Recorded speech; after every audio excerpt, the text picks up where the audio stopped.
ചന്ദ്രകാന്തത്തിൽ അങ്ങനെ നന്ദയുടെയും ഗൗരിയുടെയും പടികയറ്റവും പിങ്കിയുടെ പടിയിറക്കവും അങ്ങനെ സുഹൃത്തുക്കളെ നമുക്ക് ചന്ദ്രകാന്തത്തിൽ ഇന്നത്തെ പ്രമോയിൽ നമുക്ക് കാണാനായിട്ട് സാധിക്കുന്നത് വേറൊന്നുമല്ല, നമ്മുടെ ഗൗരി അങ്ങനെ ഇന്ദിവരത്തിലേക്ക് വിളക്കുകളുമായിട്ട്, അതായത് വിളക്കും പിടിച്ച് പ്രവേശിക്കുമ്പോൾ മഞ്ഞൾ കുടം നമ്മുടെ ഗൗരി തട്ടിമറയ്ക്കുമ്പോൾ അങ്ങനെ ആ മഞ്ഞളിൻ്റെ കുടം നമ്മുടെ നന്ദയുടെ കാലിൽ മുഴുവനായി വീഴുന്ന കാഴ്ചയാണ് സുഹൃത്തുക്കളെ നമുക്ക് കാണാനായിട്ട് സാധിക്കുന്നത്.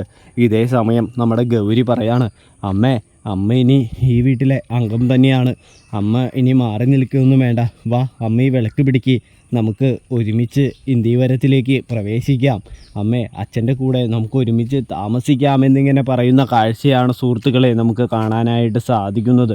ഇതേ സമയമാണെങ്കിൽ നമ്മുടെ നന്ദ ഞെട്ടിപ്പോകുന്ന കാഴ്ച, അതായത് നന്ദ എന്ത് നടക്കരുതെന്ന് പ്രതീക്ഷിച്ചോ അത് തന്നെ സംഭവിക്കുന്നു. ഒടുവിൽ പിങ്കിയും അങ്ങനെ തന്നെ നന്ദയെ സ്വീകരിക്കരുത് എന്ന് വിചാരിച്ചോ നന്ദയെ തന്നെ ആരതി ഒഴിഞ്ഞ് അകത്തേക്ക് സ്വീകരിക്കേണ്ട അവസ്ഥയിലേക്ക് നമ്മുടെ പിങ്കി മാറുന്ന കാഴ്ചയാണ് സുഹൃത്തുക്കളെ നമുക്ക് കാണാനായിട്ട് സാധിക്കുന്നത്. അങ്ങനെ നമ്മുടെ പിങ്കി ഞെട്ടിപ്പോകുന്ന കാഴ്ച. കൂടാതെ പിങ്കിയുടെ മുൻപിലൂടെ നമ്മുടെ ഗൗതം നന്ദയെ ഇന്ദിവരത്തിലേക്ക് കൈപിടിച്ചു കയറ്റുന്ന കാഴ്ച. അങ്ങനെ പിങ്കി നോക്കി നിൽക്കെ പിങ്കിയെ വെറും വിഡ്ഢിയാക്കിക്കൊണ്ട് നമ്മുടെ പിങ്കിയുടെ മുൻപിലൂടെ നന്ദ ഇന്ദിവരത്തിലേക്ക് കയറുന്ന കാഴ്ചയാണ് സുഹൃത്തുക്കളെ നമുക്ക് കാണാനായിട്ട് സാധിക്കുന്നത്.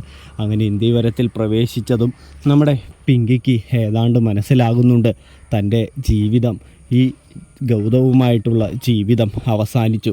ഇനി തനിക്ക് ആകെയുള്ളത് തൻ്റെ മകനാണ്.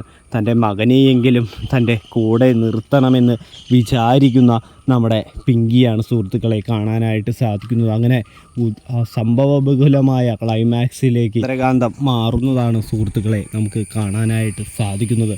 വീഡിയോ ഇഷ്ടപ്പെട്ടാൽ എല്ലാവരും മറക്കാതെ സബ്സ്ക്രൈബ് ചെയ്ത് സപ്പോർട്ട് ചെയ്യുക. തെറ്റുകുറ്റകൾ കാര്യങ്ങളൊക്കെ ഉണ്ടെങ്കിൽ ഒന്ന് ക്ഷമിക്കാനായിട്ട് ശ്രദ്ധിക്കുക. വീഡിയോ ഫുള്ളായിട്ട് കാണാനായിട്ട് ശ്രദ്ധിക്കുക. അപ്പോൾ എല്ലാവർക്കും താങ്ക്സ് ഫോർ വാച്ചിങ്.